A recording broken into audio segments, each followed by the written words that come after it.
Butter prices are through the roof. I don't know when they're ever going to come down again, and I just want to be prepared in case they stay high. We're coming into baking season. I want to be able to bake, and I don't want it to be dictated by the price of butter. So I thought today we could make a great butter substitute using powdered milk, and then also talk about some of the alternatives there are in replacing butter in your baking and even in some of your cooking. So stick around.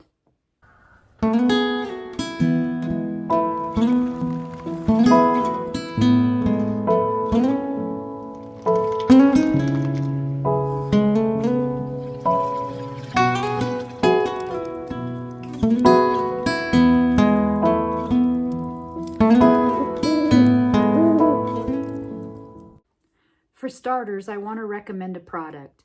This is Nido whole milk, and it is not that nasty, non-fat, no flavor milk that you might have grown up with or used when you were raising your kids. This is thick. It's got a nice creamy texture, kind of like baby formula texture. It works really well. I've used this to make cheddar and Monterey Jacks and all kinds of things. I use this to make yogurt. You can use this to make sour cream. All kinds of things with this product. It's great to have in your kitchen. We're going to be using it today.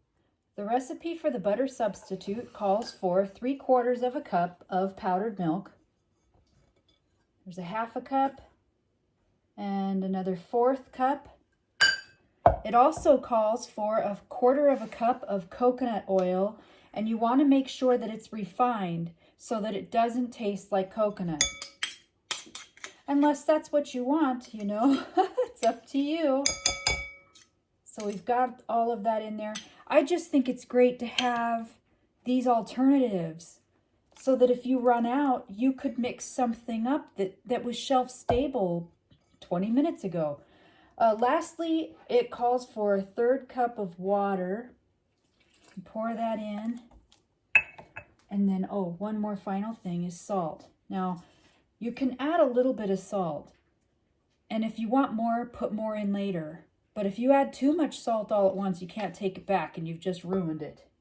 So we've got all those mixed together. We're going to take a blender and blend it up, and we'll be right back. And I've got a nice frothy butter substitute going on here. I scraped the sides down. I'm going to pop it into the refrigerator for a few hours. So I did some research and I found a ton of different things that you can use in replacement of butter for baking and cooking. And I was really surprised. There were items on there I wasn't even aware of. So let's get started. The first one I wanted to pull out is tallow. I had phoned my local grocer last year and I asked if they had any beef fats. And I was able to pick up, I think, 20 or 30 pounds for a few bucks. And I rendered it down and I made several jars of tallow. Obviously, this is really great for cooking on the stovetop. If you want to fry up some eggs or some sandwiches or something like that, you can use the tallow. I would venture to use it in some baking and see how it turns out. And I'm pretty sure it would be a 1-on-1 ratio. Another thing to use is peanut butter or almond butter, any kind of a nut butter. Just stir it up and, you know, if you've got the oil on top, and just use it in full-blown replacement of your butter in any of your recipes. If you're going to do a cake or something, peanut butter might be really good in the cake, or obviously cookies and things like that. One that I like to use is the mayonnaise. And so this is my homemade mayonnaise, and I made this just a few days ago. I did ferment it. I did not add very much mustard because I wanted it to be something versatile so that I can use it on the stovetop, or if I wanted to put it in something I'm baking like a cake. I didn't want it to have too much of a tang to it. But you could use this to fry an egg even. I mean, think about it. It's just oil. Another obvious thing, oh, and I think it would be a 1-on-1 ratio if you were going to bake. One stick, which is a 1/2 cup, I would imagine would be 1/2 cup of the mayonnaise. Another no-brainer is the vegetable oil, 1-on-1 ratio. Bananas, you can use mashed banana to replace butter in a recipe. It's going to be a little bit more dense of an end product. If you were making cake or cookies or muffins or biscuits or something, it's probably going to have a little bit of a banana-y flavor. That's not a bad thing in all of your baking. Avocados are really good in replacement of butter. It is a good fat. And I think if you're willing to overlook a little bit of a green hue in your baking, it could work pretty good. I believe it's a 1-to-1 ratio. Pumpkin puree, this one I know is a 3/4 of a cup to a 1 cup butter ratio. So this is a wonderful butter replacement. I don't believe I could fry anything with it, but I could bake anything I want with that. Applesauce not only can replace eggs, but also butter in a recipe. Again, a little bit of a denser product. I think you could use a 1-on-1 ratio with the applesauce also. An obvious one would be back to the Crisco. I've had this in my cupboard for a while. They're so expensive now. I can't get over how much this cost. It's like a treasure in your cupboard if you have it, because it's so flippin' expensive now. Something I ordered for my long-term pantry was this butter powder from Augustin Farms, and I have not opened it yet, but I do have it in my reserves, and it's actually wasn't a bad price. I think I got it on clearance for maybe $13 for this number 10 can size, and I think it's a good thing to have in your storage. Another thing I have here, of course, is the coconut oil, 1-to-1 ratio. Really good to have these things. Greek yogurt, 1-to-1 ratio. You could use Greek yogurt. And then I saw that you could use prune butter, and I thought that was interesting. I wonder if you could use prune butter, why couldn't you use date butter?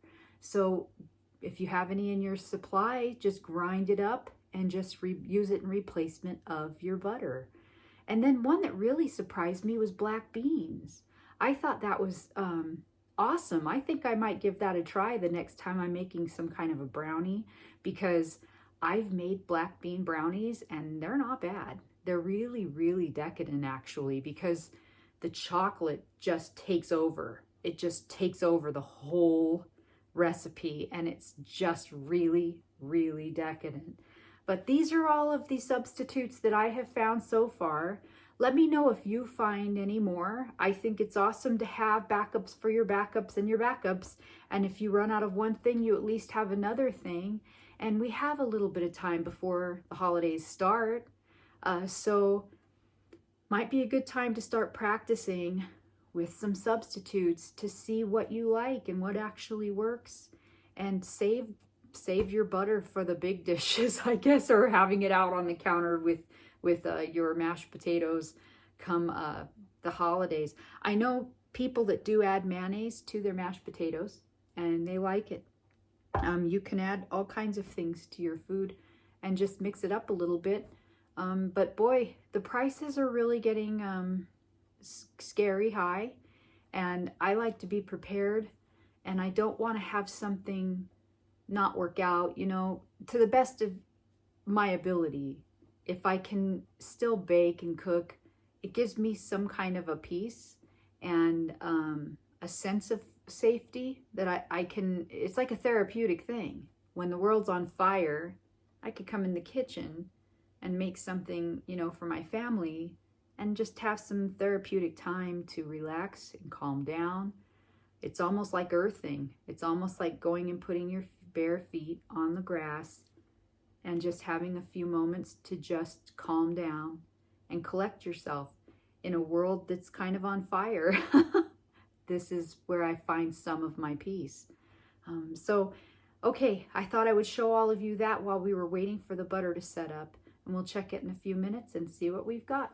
The butter substitute is starting to thicken up after being in the fridge for about an hour. I'm going to scrape it into a little crock, because once it hardens or solidifies a little bit more, I don't want to have to deal with this big bulky bowl in my refrigerator.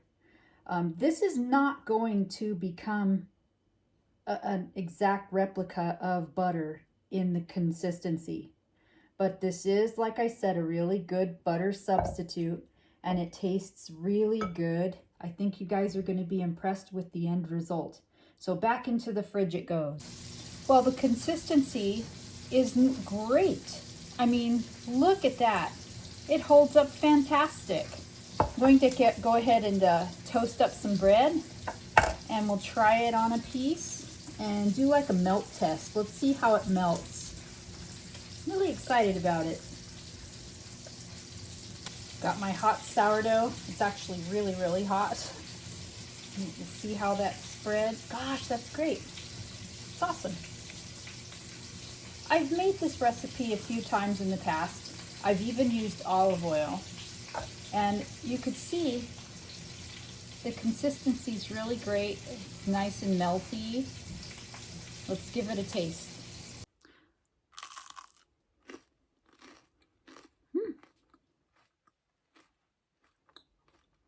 It just tastes really milky. It's good. And it's not a bad powdered milky kind of flavor at all. It's actually really, really good. This would be like one of your better margarines that you could find. I would imagine if you wanted to, you could add honey to it. You could add garlic powder or salt to it and use that on your garlic toast. And I wouldn't doubt it wouldn't hurt at all, I don't believe, if you were to mix a little bit of gelatin into it so it would set a little bit differently if you wanted to try that. But I'm really satisfied. I think this is a great, great alternative butter substitute. And I would be fine using this to make eggs or toast or grilled cheeses, or maybe put it in cookies. I stand behind it that firmly. I think it's really, really good. You know, let me know what you think. Why don't you try it? Tell me your opinions. If you have any other recipes that you want to share with me, I'd be happy to look them over. I want to learn from you guys too. So don't forget to like and share with like-minded people, and subscribe. We'll see you guys again soon.